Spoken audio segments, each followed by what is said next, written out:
Hello, happy Saturday everyone. Are you ready to make some soup?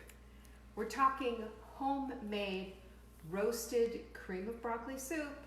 This is not your average soup. This is nothing. Campbell's can't even come close. This is soup. This is stick to your ribs soup, and as a matter of fact, we've got so much broccoli in there, it's just gonna make you tear up with joy. Are you ready for that? So come on in. How many people we have in there yet? 3 people? Come on. Let's do better than that. Well, 6 people. Come on in. Well, first of all, I just want to show you my little broccoli sprouts. You've been watching them grow. Look how big they've gotten. See? Two trays full. And this is just a few days, and this is something that you can do. You can buy broccoli sprouts and this little tray system on Amazon and sprout your own broccoli. Now, the bag of broccoli sprouts was about $25. I've had this for 2 years though. So this is a pretty good deal, and they keep sprouting and sprouting and sprouting. So these are almost ready to go. I will be eating them tomorrow.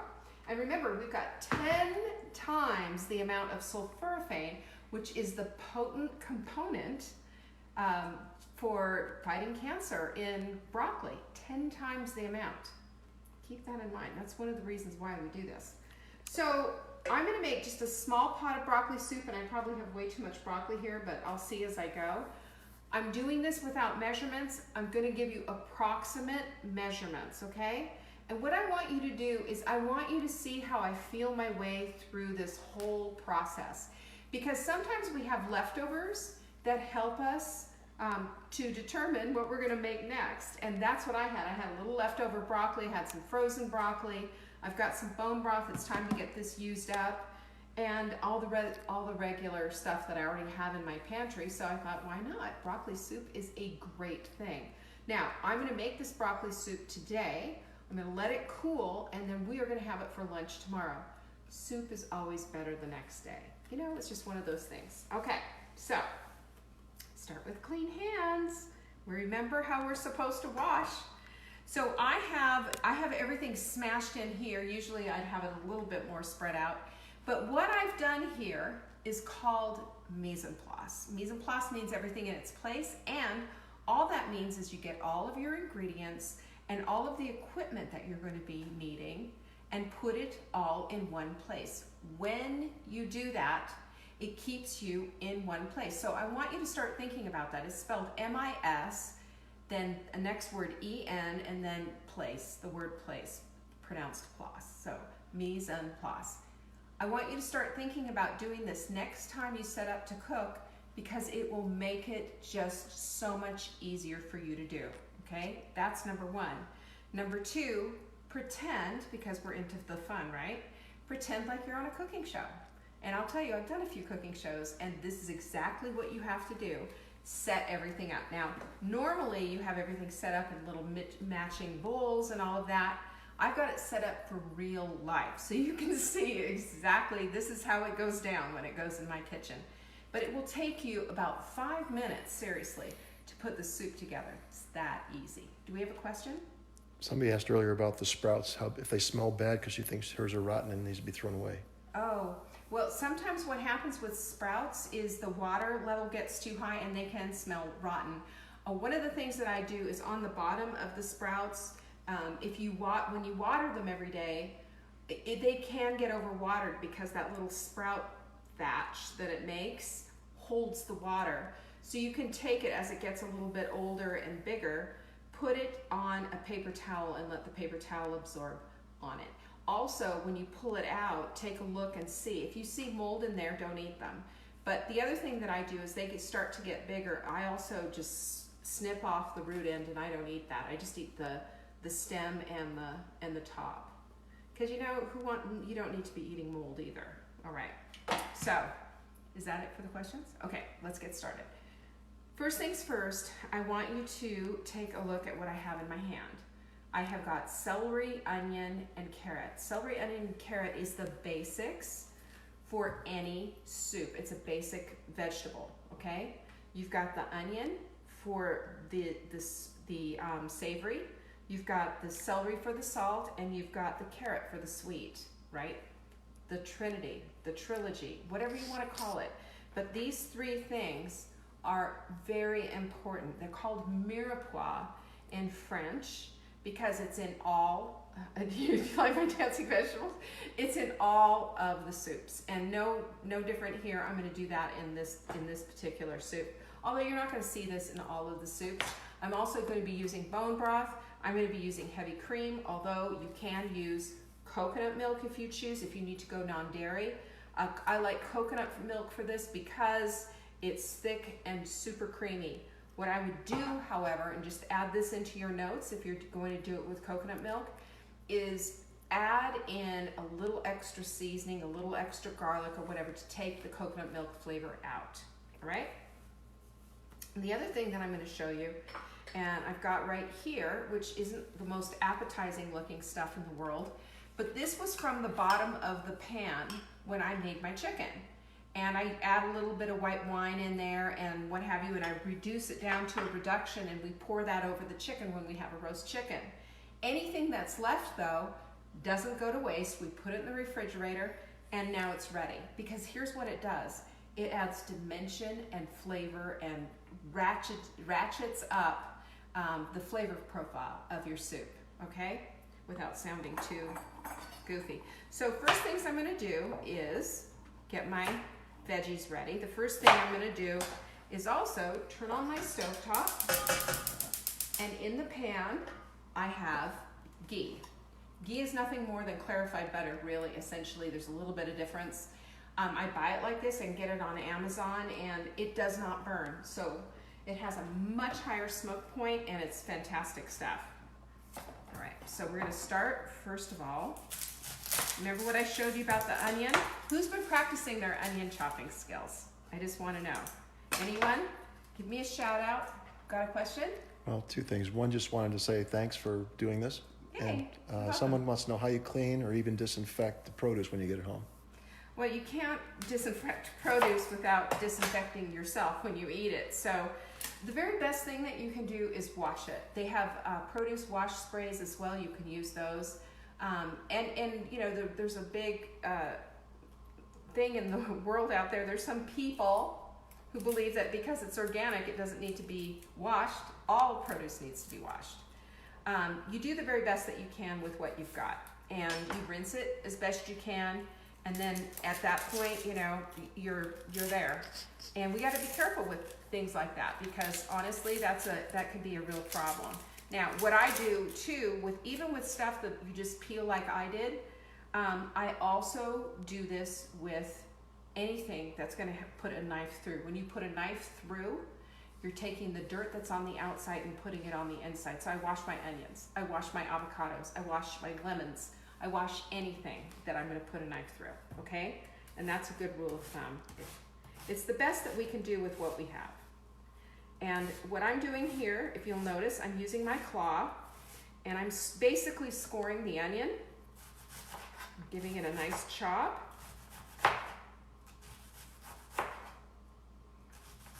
And when I start to get a little wiggle in the onion, that's my cue that we're done. And it's time to turn it over. Did we have anybody say that they were practicing their skills? Anyone? Lots. Yay! Good job.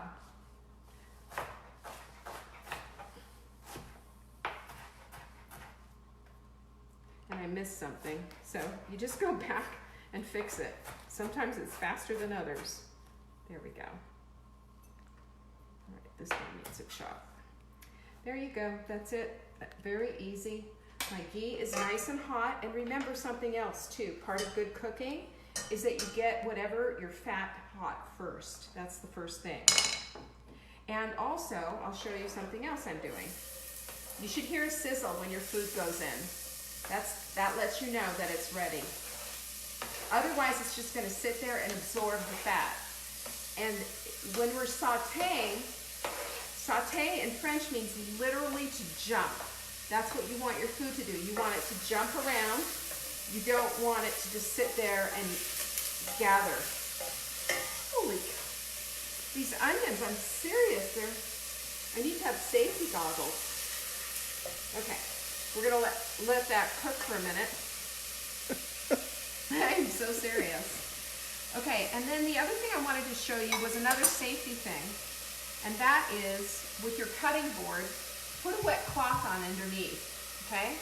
And when you put your wet cloth on and you put your board on top, your board isn't gonna move. Now, if it's on a slick surface like most countertops, otherwise it's gonna be, while you're just chopping away and doing it, your board's gonna be going with you. That is not safe, okay?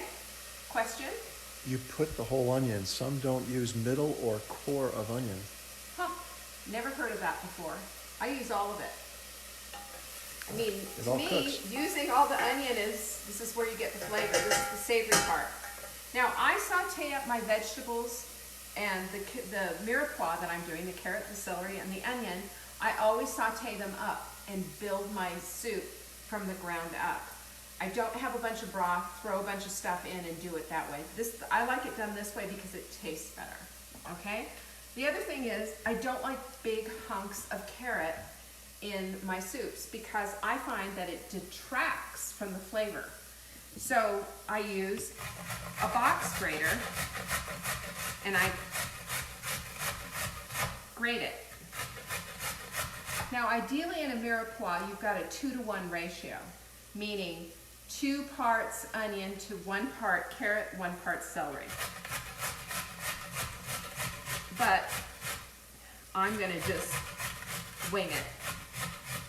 And that's probably enough. And so this will be a little snack for later. Okay. There's your carrot. See how easy that was?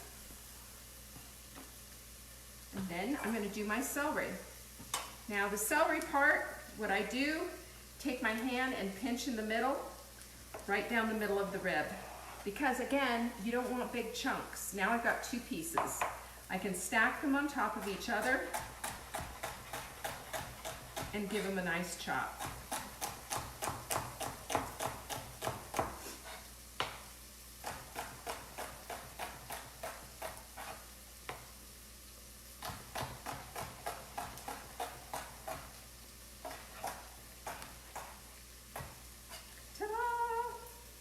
All done. Okay, so Mr. Cameraman, give everybody a good show here. Let me see what we got. So there you go, you've got your onion, you've got your celery, and you've got your carrot. Now give it a nice little mix.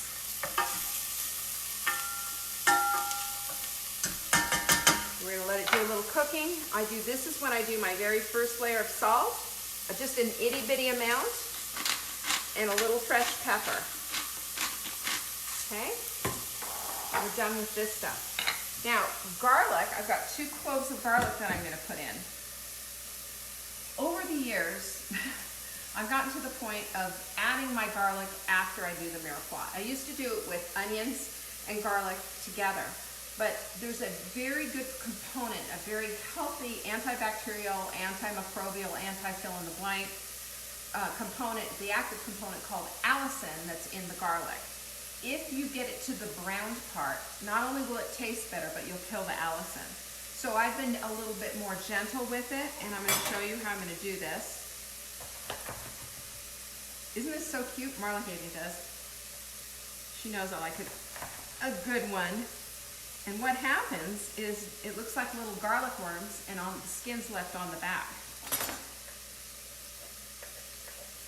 So when I add it like this, I still cook it, but I'm not going to get it to the place of getting browned. You don't want it browned, you want it just kind of somewhat cooked. Okay. And at this point, I'm going to add the thyme. You probably think I put thyme in everything. Not quite, but close. And again, I rub my dried herbs like this to release the essential oils and to get them fully developed so that you can smell it. That's when you know you're on the right track. I'm going to turn this down to medium and let it continue to cook. And when you put the lid on it like I just did, now the vegetables are going to sweat, which is good. So they've already sauteed, now they're going to steam and cook up a little bit. And now, do you see what I see? That's a heck of a lot of broccoli. So we are going to I'm going to put this over here. We are now going to go into the broccoli department. Okay? Let me move some stuff. And I've got my food processor out, and this is the only way that I know how to do it, is with a food processor to get it the way you want. Otherwise, you can chop it up and then do a blend if you want, but you'll need liquid with it. You can do the bone broth with it. But I have a food processor, so you can just chop it up really well. Yes? Question? Is there a particular name for the garlic thing? The tool? They love the tool. Isn't the tool? I knew everybody would love it. You'll have to ask Marla, what was that tool? Because she brought it over one day when we were back in the day when we were not social distancing. Show a close-up of it. Okay, here it is. They can look for it on Amazon or something. You can look for it on Amazon, but it's kind of a little back and forth thingy with holes in it. Isn't it so cute? She finds stuff like this all the time. Big Amazon shopper. So now I'm just going to take some of this broccoli and put it here in my food processor. Probably not going to put all of it in, but you know, I can also freeze leftover broccoli because it won't taste that great. Heat it up again and served. You know, it's just kind of a one-shot thing. But if you freeze it, never throw anything away. If you freeze it, this then becomes soup later. So I think I could probably throw another couple in. Yeah, that looks like it's going to do the trick. Oops. I always forget which way this goes. All right. And then we'll pulse.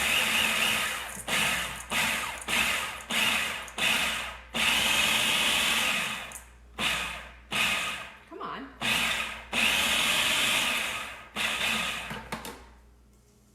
There's one big piece that's just not cooperating, so I'm going to give it a heave-ho. Okay, so now my sweaty little veggies are now going to have a good dose of broccoli. Here comes the broccoli. And do you remember what I did the first time around with the salt and pepper and the thyme? I'm going to do it again. This is another layer. All right.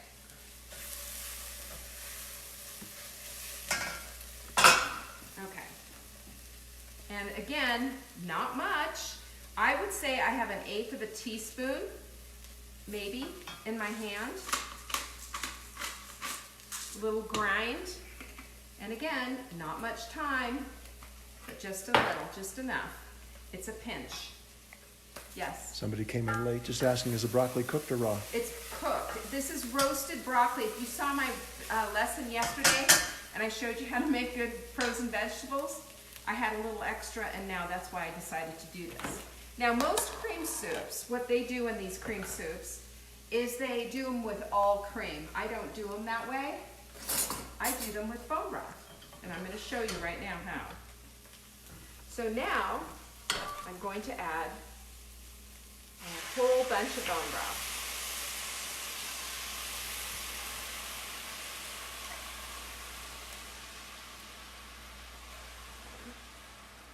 So I'm adding it so that it's just a little bit above. You'll see when you see it. Come see.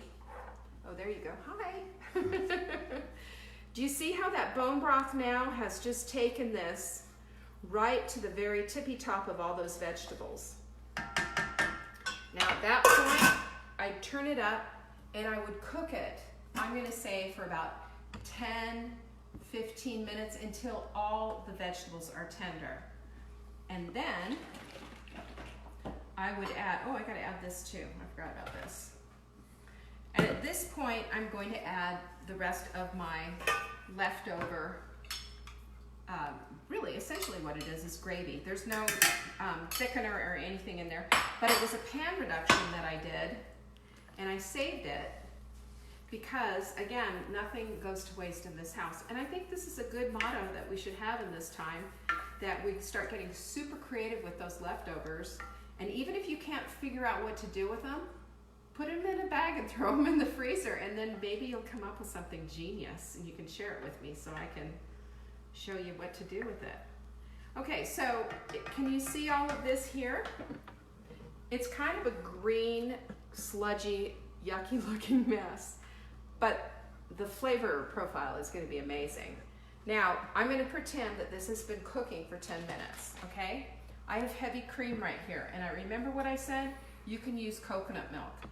I'm going to add probably maybe 1/4 cup of cream to this, and yes, I'm using heavy cream, and I like using heavy cream because of the fat profile. It makes it taste good and silky. I am not worried about fat. I am more worried about sugar. You know that about me. So this is a good move. All right. So I'm going to add about 1/4 cup, and the only thing that I'm doing here is just changing up the color. Can you see that? Isn't it pretty?